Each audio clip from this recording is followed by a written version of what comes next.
Beshem Hashem Naseh Venatzliach, on est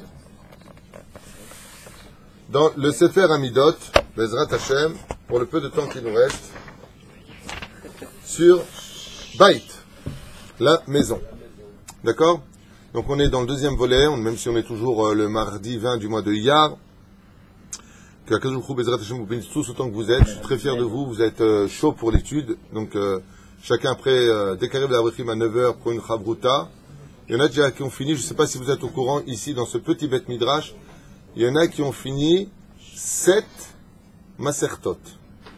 Il y a des Français, des Juifs de France qui sont arrivés dans ce Beth Midrash tous les matins, ils prennent une Chabruta, Rabotai, ils ont fait 7 Masertot. Ils ont fini Sanhedrin, ils ont fini... Il est là, Yitzhak Cohen? Combien t'as fini depuis que tu viens de commencer ici? Fini de Masertot. Et il y a combien de temps que tu as commencé? Ah, t'es un peu long, toi. Commencez quoi? D'étudier avec une Chabruta ici. Ça vous a fait un an et demi, 2 ans. Ah, en 1 an et demi, 2 ans, il a déjà fini 2 Masertot. Tu as fait quoi ici? J'ai fait la fin de Shabbat et... Shabbat et quoi? Et Avodah Zara? Et Avodah Zara, c'est ça? Et là, tu fais quoi? là, on commence à aller. Sanhedrin. Et t'as une Chabruta Oui. israélienne. Et ça va? Ça va, prochain. Bon, bon. Je Je sais pas si vous entendez, mais c'est incroyable. Le mec qui vient de France, il fait 2 Maserhet ici, en hébreu, et ça avance. C'est un très bel exemple. Kol HaKavod. Kol HaKavod. Bémet, Kol HaKavod. Bon, bah, et que tu fais avec Israël, tu n'as pas le choix. Tu n'as pas le choix. C'est ce qu'il faut faire. Ce niveau il peut être fait pour Lélo Nishpat, Yosef, Partouche. Yosef Partouche, Fanny, Flèche. Voilà, c'est 30 jours aujourd'hui. C'est 30 jours aujourd'hui, Bezrat Hashem, Roi Hashem Tanachan Began Eden Lyon, Claudine Khamisha Batariyat Kouka, et aussi, si c'est possible, une grande refoua shlema pour tout le mal d'Israël, pour Yosef Shimon Ben Rivka, Bezrat Hashem qui est la maman. Et une grande refoua shlema pour vous tous, que Dieu vous bénisse sur toutes vos œuvres et tout ce que vous entreprendrez, Ben Ezrato Idbarach Shemo Lahad. Alors, Rabbeinu nous enseigne, qu'est-ce qu'il y a? Il me reste 3 minutes pour... Il a une maison. Oui. Il a une villa. Oui. Il a employé une goya. Oui. Pour faire ménage. Pour faire ménage, il a employé une goya. Une russe, par exemple. D'accord, il a employé une On a le non-juive. droit de lui mettre la machine à laver, le Shabbat, tout ce qu'il faut. Tout ça, on l'étudiera dans l'absolu, oui. Si elle le fait d'elle-même, qu'elle a rien demandé, dans l'absolu, oui. Mais je ne veux pas expliquer ça comme ça, comme pour tout à l'heure. Chaque chose, c'est tout ça, c'est Beyoun. Je ne veux pas jeter les... Pourquoi? Parce que tout ce que vous posez comme question, c'est tellement de marlokot que je voudrais le construire.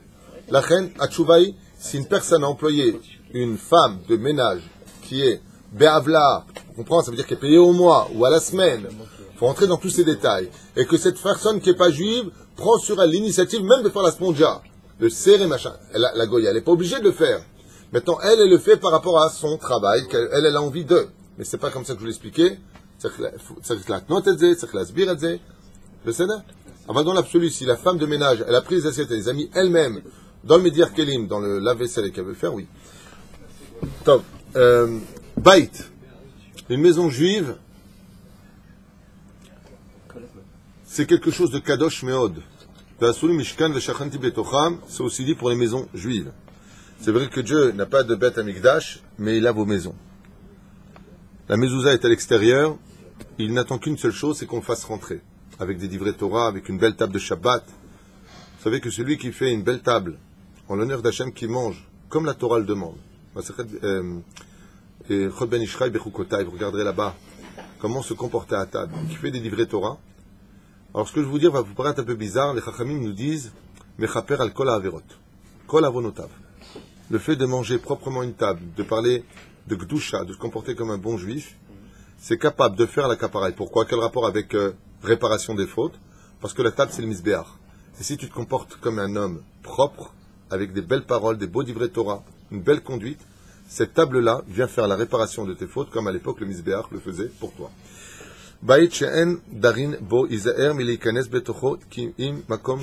Une maison qui a été abandonnée.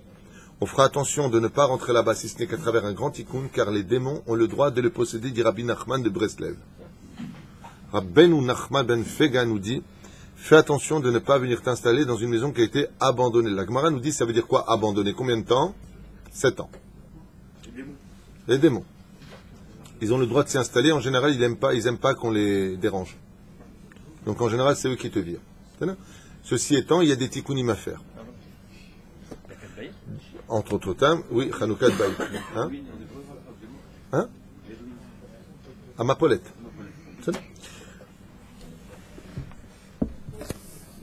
כשהבית מזומן לברכה, אזי שהצדיק בא לבית הזה, גם הברכה באה. Quand une maison est prête à recevoir une bracha, le tzaddik, quand il vient lui, sachez qu'il amène une bracha à la maison. C'est dommage, au fond, c'est vrai que vous êtes un peu loin, peut-être que je ne parle pas assez fort. Aval, vous devrez écouter. Quand un tzaddik qui vient à la maison, dit Rabbi Nachman, il amène la bracha dans cette maison-là. Yesh makom mezuman letova, veu adin lefer. Il y a des maisons qui apportent la bracha, et Rabbeinu nous dit, et il y a des maisons qui apportent pas la bracha. Des fois, il se passe des choses dans un lieu, et le lieu où c'est construit, par exemple, ça peut être construit sur un cimetière, vous n'êtes pas au courant, il y a des plaintes sous terre, ça peut apporter une remède dans cette maison qui fait un lachat. Il faut aller voir dans ce cas-là un vrai Rav, un grand Talmid Chacham, lui dire voilà, il y a ça et ça, le Rav va te dire tout de suite quel est le problème en général. Aujourd'hui, je ne sais pas si ça existe encore, mais en tout cas, peut-être le Rav Steman ou le Rav Kanevski, il est Gdolé Ador, mais à l'époque, il y avait des Mekoubalim de très très haut niveau, ils te disaient tout de suite, quitte la maison où tu es. C'est là. Bien entendu, ce genre de choses ne se fait qu'à travers la date d'un grand en Torah, parce que très souvent, le mec il a un problème psychologique ou la fille elle est hyper nerveuse, tout de suite c'est la maison. Non, va te soigner et laisse la maison tranquille. On ne met pas dans le... Dès qu'il y a un problème, c'est la mzouza, c'est les tefilines, c'est la maison, c'est ta mère, c'est ma mère, c'est... Sonne-toi et le problème sera réglé. C'est là. L'Inyan tovot veraot abaot la adam karov le derech hateva, akol lefi azman ou lefi amakom. Toutes les choses, qu'elles soient bien ou pas bien, qui viennent vers un homme sur le chemin de la vie, donc karov le derech hateva, donc qui sont en général naturellement expliquées, tout cela vient selon le temps et le lieu où il se trouve. C'est-à-dire, si tu te trouves pas au bon moment et pas au bon endroit, ça peut arriver un mauvais truc. C'est pour ça qu'il y a des ikuvim. Comme la Gemara, elle raconte celui qui devait prendre le bateau, deux hommes d'affaires qui devaient prendre le bateau, il y en a un qui a perdu son ticket, l'autre il a eu son ticket, il est monté sur le bateau, et l'autre il a pas pu monter sur le bateau. La Gemara nous raconte qu'il s'est mis à pleurer cet homme-là, il n'était pas content. Pourquoi il n'était pas content? Parce qu'il a raté un voyage très important vers les Indes, je sais pas où. Sauf après 2 jours, on entend que ce bateau-là, il a coulé. Donc, Akadosh Baruch Hu, des fois, il évite qu'on dit Kol HaKavod et Tova, tout ce qui est tarde, c'est toujours pour le bien. Parce qu'en réalité, le rendez-vous tellement fatal qui était important à tes yeux, en réalité, il n'était pas fatal pour les affaires, il était fatal pour toi. D'accord? Comme dit le roi Salomon, un homme peut être décrété dans le ciel qu'à tel endroit il mourra. Tant qu'il n'y va pas, il ne peut pas mourir. Mais s'il y va, ça peut être le moment. Donc, ce qu'il dit ici, le lieu peut décider.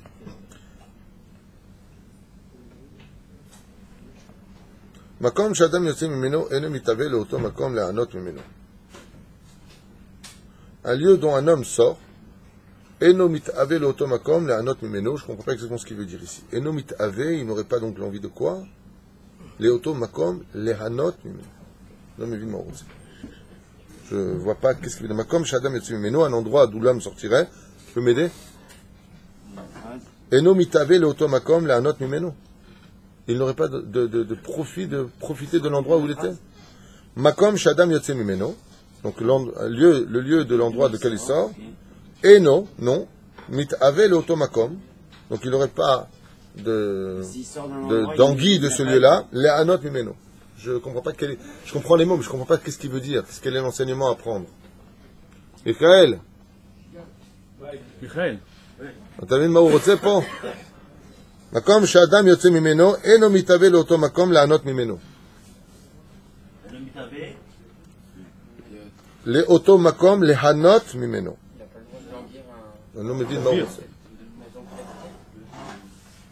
Quelqu'un qui sort d'un endroit et il n'a pas le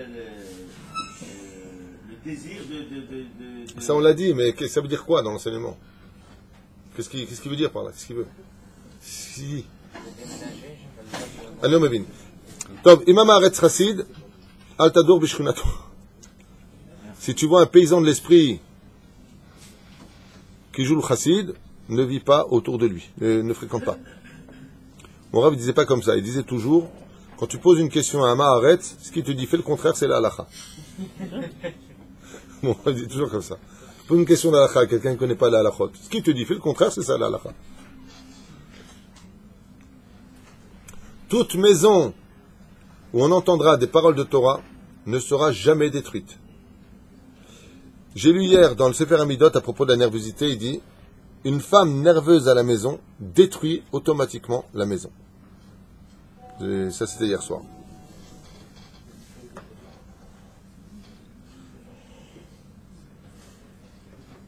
Si le vin, écoutez bien un petit peu, ça c'est un truc pour Eric Tuitou, c'est pour toi Eric. Si le vin coule dans une maison, ou plutôt si le vin se renverse à la maison, souvent les gens ils cherchent comme ça. Qu'est-ce que ça veut dire quand j'ai une fuite d'eau? Qu'est-ce que ça veut dire? Il dit Rabbeinu, attention, im nishpach babayit yain kamaim ika beracha. Si le vin coule comme l'eau. Si le vin il se renverse chez toi à la maison, des fois ça se renverse le vin, non? C'est la bracha. Ah, c'est comme l'eau, c'est la bracha.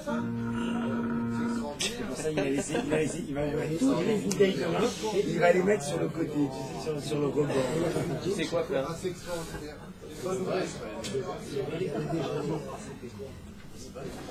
Celui qui n'achète pas son terrain ou sa maison n'est pas un homme. Mi she'en lo karka eno adam. Il n'était pas au courant des prix d'aujourd'hui. Je crois que Rabbeinu n'était pas au courant de l'inflation et des prix en Israël aujourd'hui. Il y a des endroits qui peuvent pousser un homme à faire des péchés. Tu prends une maison des fois, le mec était normal, d'un coup il vient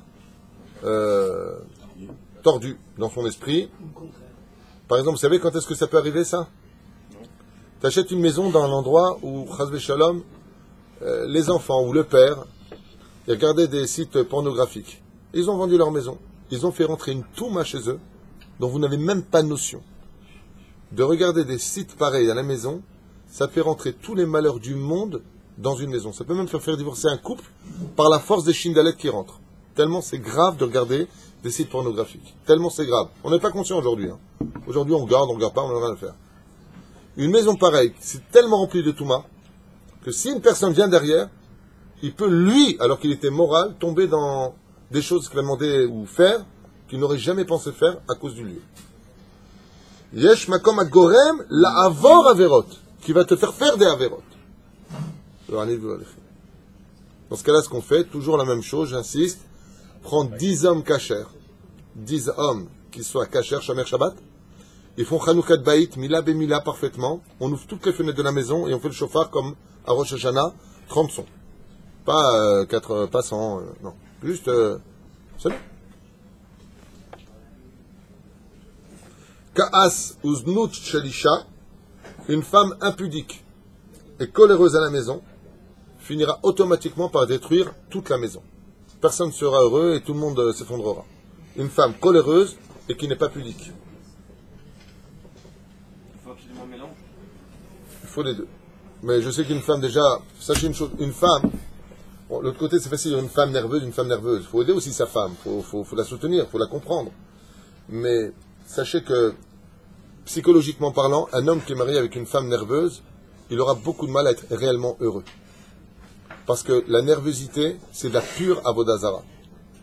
Et c'est vraiment parce que la femme a besoin de l'émanation de l'homme pour s'épanouir, elle a besoin de son amour, de son regard, de compliments, Et un homme qui a une femme nerveuse à la maison, il est constamment sur un ring, sur ses gardes, pour trouver des mots, et en fin de compte, il s'éloigne d'elle parce que tu ne peux pas parler à quelqu'un de nerveux. L'inverse, alors l'inverse, c'est pas la même chose parce que l'homme, malgré tout, je veux dire pourquoi. Un homme nerveux, c'est built-in isbal, c'est insupportable, qu'on se comprenne bien. Mais la femme, dans sa nature, elle est feu. Elle est déjà du feu. Isha, elle est anxieuse, elle est inquiète, elle a besoin de comprendre. Donc une femme nerveuse, c'est pourquoi c'est marqué ici Isha, et le pas Ish, c'est pas juste. On dirait vraiment Efa va Efa, alors quoi? Alors si c'est un homme, il a le droit, et nous on n'a pas le droit. Et qui c'est qui prend les gosses, et qui c'est qui a des champs hormonaux, et qui c'est qui a les nidas, et qui c'est qui fait, et qui c'est qui travaille, qui c'est... Enfin, il y a beaucoup de tafkidim. Aval, malgré tout, moi je vous dis la vérité, encore la semaine dernière, on m'a envoyé un mail, un homme il a fait un shidduch. Il m'a dit voilà, j'ai trouvé une femme, je lui dis tant mieux, et alors? Il me dit bon, bah elle est comme ça. Je lui dis nerveuse ou pas? Il m'a dit oulala, nerveuse, exigeante. Je lui ai dit, base l'affaire tout de suite. Azov, miad, arrête. Il m'a dit pourquoi? Mais elle est belle. Je Tu ne seras pas heureux. Tu ne seras pas heureux. Il faut que ces jeunes filles, Bémet, apprennent à travailler absolument leur midot, parce qu'une femme qui est calme, ça fait une éducation réussie à la maison. Une femme qui est calme, ça permet au mari de pouvoir s'exprimer. Il faut absolument travailler ça, particulièrement chez les femmes. Travailler la nervosité, Bémet, comme dit ici Rabbeinu, on vient de le voir à l'instant, une baït qui respire, Bezrat Hashem, le shalom, la joie et la Torah, les olam lo yechiral. Comment tu sais qu'une personne, vous connaissez mon jeu? Alors, depuis, j'ai fait rire tout le monde, je vous laisserai avec ça, il rigole, fit aussi. J'étais mort de rire parce que j'ai un truc comme ça avec ma femme. Ma femme et moi, on a inventé un jeu. Combien de personnes? Voilà, c'est très simple. Tu fixes à peu près 10 par jour.